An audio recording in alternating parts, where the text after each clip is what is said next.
Wracaj jak już tam.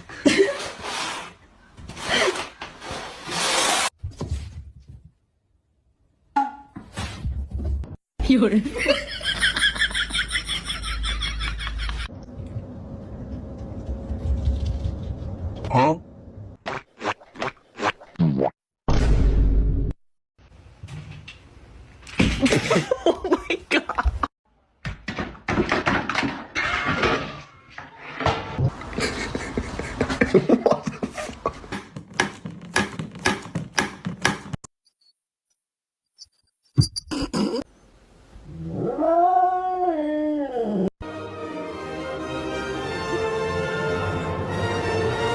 Now it's time to bring it around town.